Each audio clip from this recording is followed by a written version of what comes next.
La région Auvergne-Rhône-Alpes vous présente Voyons voir.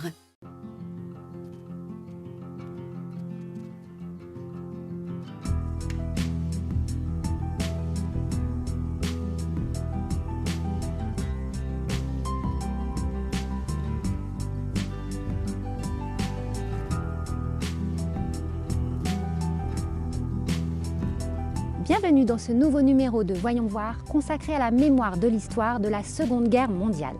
De cette histoire, la région Auvergne-Rhône-Alpes hérite d'un patrimoine exceptionnel qui offre aux visiteurs des lieux de mémoire et de réflexion sur les valeurs citoyennes d'hier et d'aujourd'hui. Avant de nous rendre au musée de la Résistance et de la déportation de l'Isère à Grenoble, nous sommes ici à la Maison des Enfants Lisieux, un site hautement symbolique des heures sombres de cette époque. Dominique, nous sommes dans cette maison qui est très chargée émotionnellement. Qu'est-ce qui s'est passé ici? Ce qui s'est passé, c'est deux choses bien distinctes. D'abord, la vie intense, une parenthèse heureuse avant une journée terrible, l'arrestation, la rafle du 6 avril 1944, qui va faire basculer la vie de ces enfants vers un cauchemar qui se terminera par la mort. Ce lieu est devenu quoi ensuite? Il a fallu attendre 1994 pour que la maison devienne un lieu de mémoire, inauguré par le président Mitterrand en 1994, une inauguration qui était l'aboutissement de toute une vie de combat de la part de Sabine Zlatin, qui avait fondé cette colonie avec son mari Miron.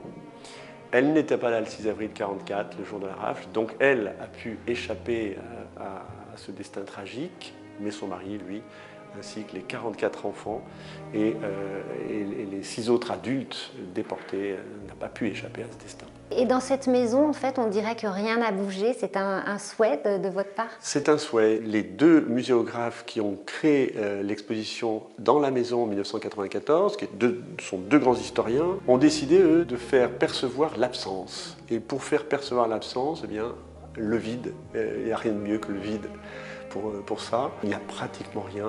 Si, la salle de classe quand même, avec les bureaux, qui est un lieu évidemment très très fort aussi. Aujourd'hui, quelles sont les missions de la Maison Lisieux? Un lieu de mémoire, évidemment, des commémorations, etc. Un lieu de vie, un lieu que l'on anime par des projets culturels, par des lectures, des concerts. C'est un lieu vivant. Et puis enfin, un lieu d'éducation. C'est évidemment pour nous, au sens large, qu'on prend ce mot-là. C'est l'éducation des plus jeunes, bien sûr. On reçoit énormément de scolaires toute l'année, tout au long de l'année. Mais on reçoit aussi des adultes, des familles, et en fait, on éduque un peu tout le monde. En fait, il n'y a pas que la maison, ici, il y a l'extension, il y a une vraie balade, on peut rester des heures, en fait. On peut rester des heures. Les jeunes, d'ailleurs, scolaires, viennent à la journée, en général, enfin, la plupart d'entre eux. Donc ils font une visite le matin de 2 heures, à maison, exposition permanente, parfois exposition temporaire selon les cas, et puis après le déjeuner, ils vont travailler en atelier, réfléchir avec leurs enseignants et les médiateurs de la maison. Vous n'avez pas peur que le temps passe et que les jeunes soient un peu moins sensibles à ce qui s'est passé dans les années de la guerre? Est-ce que c'est un défi pour vous? Je ne sais pas. On a une vision des choses qui n'est peut-être pas tout à fait ordinaire à Lisieux. On ne voit y venir ici que des gens très motivés. Alors, je parle pour les scolaires, les enseignants qui les accompagnent, qui font un travail formidable avec eux. On doit refuser des groupes. Hein. Ça, c'est quelque chose qui est quand même, que j'interprète comme un bon signe. On n'est pas inquiet à Lisieux sur la lassitude que pourrait engendrer la répétition. En fait, on voit même parfois aujourd'hui des jeunes qui sont jeunes parents, qui sont venus jeunes ici, scolaires, qui reviennent avec leurs enfants. Et pour nous, c'est vraiment le signe très fort de ce que le lieu ne s'oublie pas facilement. Quittons ce lieu si marquant qui, au printemps 2022, offrira une nouvelle galerie, la galerie Zlatine, présentant des originaux de dessins des enfants Lisieux. Mais tout de suite, direction Grenoble, au musée de la Résistance et de la déportation de l'Isère, qui continue aussi de recueillir des archives. Derrière ces documents et objets, une histoire, celle d'un homme, Edmond Leroux. Le père de Christian, il était résistant français en Allemagne durant la Seconde Guerre mondiale. D'abord enfermé en stalag, en camp pour les prisonniers de guerre, il a ensuite été interné dans la ferme d'une famille allemande de 1940 à 1945. Cette ferme était occupée par une famille allemande et une famille allemande de résistants, c'est-à-dire résistants au régime nazi. Et mon père a pu constituer un petit réseau de résistance grâce à l'aide de cette famille. Ces deux jeunes filles et cette maman aidaient quelques évadés de Buchenwald en particulier, puisque c'était à côté du camp de concentration de Buchenwald. Quand il y avait des évadés, ils les aidaient à s'habiller pour se fondre dans la population. Une histoire rare dont on parle peu, celle d'Allemands qui ont résisté face à Hitler et celle de prisonniers de guerre. Alors le musée de la résistance et de la déportation de l'Isère a fait un appel aux dons pour enrichir ses archives. J'ai amené donc ce petit porte-monnaie, voilà, ce petit porte-monnaie où dedans il y avait les papiers que mon père récoltait à la suite de l'audition des radios, des différentes radios, en particulier de Radio Londres qu'il arrivait à capter, ou de radios d'Europe. Et ça, c'était 2 postes de radio qui étaient à la disposition de mon père, mis à la disposition par la famille allemande. Et Christian a fait don au musée d'autres précieux documents, comme le télégramme qui annonce le retour de son père après 5 ans de prison, ou des courriers faisant état de la résistance dans la famille allemande. Ces pièces ont vocation ici d'abord à être conservées, mais aussi consultées par les chercheurs et éventuellement illustrer une exposition. Il y a une véritable lacune liée à la mémoire de cette histoire-là, de ces personnes-là qui rentrent au moment où on découvre l'horreur des camps de concentration et de l'extermination des Juifs et dont la mémoire a finalement été un petit peu tue pendant des années. Et aujourd'hui, on fait le constat que déjà ça a concerné énormément de personnes et qu'il est nécessaire d'aller chercher dans ces sujets-là.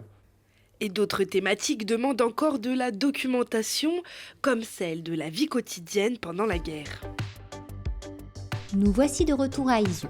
Vous allez voir que de la maison Bugiste à l'extension de sa grange, ces lieux offrent aux visiteurs un parcours mémoriel riche de documents et d'archives. Stéphanie Boissard, l'une des documentalistes, nous reçoit au cœur de l'exposition permanente.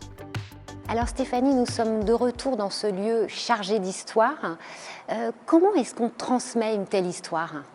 Alors c'est vrai que la maison qui a été visitée, c'est le lieu de l'émotion, le lieu de la mémoire. Mais ici maintenant, dans la grange et l'espace muséographique, c'est l'histoire. On explique comment ces enfants sont arrivés dans ce petit village au fin fond de l'Ain, à Isieux, pourquoi des enfants juifs à Isieux.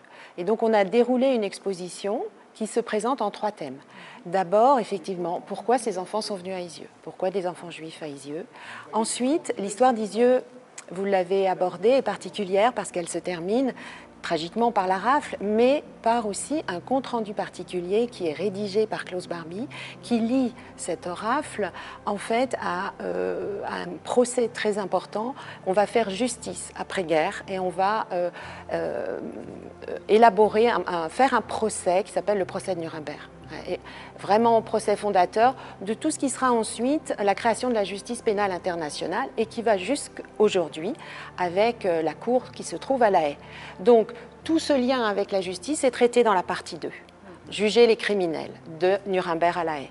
Ensuite, la partie 3, c'est tout ce qui concerne la mémoire. C'est-à-dire qu'en fait, la rafle d'Isieux, l'histoire d'Isieux, a eu un impact en plan mémoriel localement, bien sûr. Et ensuite, cette mémoire n'a pas été oubliée localement, mais au contraire, elle a été commémorée en 1946 notamment, au plan national. Et à partir de cette trace de mémoire, en fait, on regarde comment l'épisode d'Isieux, l'affaire d'Isieux, a laissé des traces et a une place particulière dans le paysage mémoriel français, enfin localement bien sûr, puisque ça part de là, français mais aussi européen. Et alors concrètement, ça se passe par des photos, Voilà. Il y a un parcours, après ce parcours, il est agrémenté de quoi? Alors le choix que l'on a fait en termes de, c'est un type de transmission, on a choisi l'image. On peut très bien regarder simplement les titres, les jalons sur fond noir, les images, Et là, on a déjà un contenu tout à fait cohérent et très clair, très simple. Et vous, en tant que documentaliste, en quoi consiste votre travail exactement? Le travail consiste à valoriser, c'est-à-dire qu'on a des archives, c'est bien, elles sont conservées, protégées dans les réserves. Mais ce qui est intéressant, c'est de les mettre à disposition, de valoriser toutes ces connaissances et ces petits trésors quand même. On a des photos qui datent de l'été 43, c'est quand même précieux, et de les mettre à disposition de notre public, bien évidemment. Donc ça passe par cette valorisation, l'exposition, comme je disais, ça passe aussi par les écrans numériques, ça passe aussi par les montrer au travers de tables numériques qui présentent des parcours. Ce sont les parcours des enfants, là on rentre plus dans l'individuel. Notre souhait, et ce que l'on cherche à faire, bien sûr c'est faire histoire, mais il ne faudrait pas que ce soit désincarné. Donc on a vraiment le souci que chaque visiteur puisse en fait avoir une idée non pas théorique d'un enfant d'Isieux, mais d'Otto Wertheimer, de Georgie Halpern, et de percevoir en fait oui, vraiment une incarnation de ces différents enfants. Ainsi, notre territoire reste marqué par la Seconde Guerre mondiale, en particulier la résistance et la déportation, dont l'histoire s'inscrit dans les musées, mémoriaux, nécropoles et monuments de la région. Témoins d'un passé proche, ces lieux doivent nous servir à mieux appréhender le présent et surtout l'avenir. La région Auvergne-Rhône-Alpes vous a présenté Voyons voir.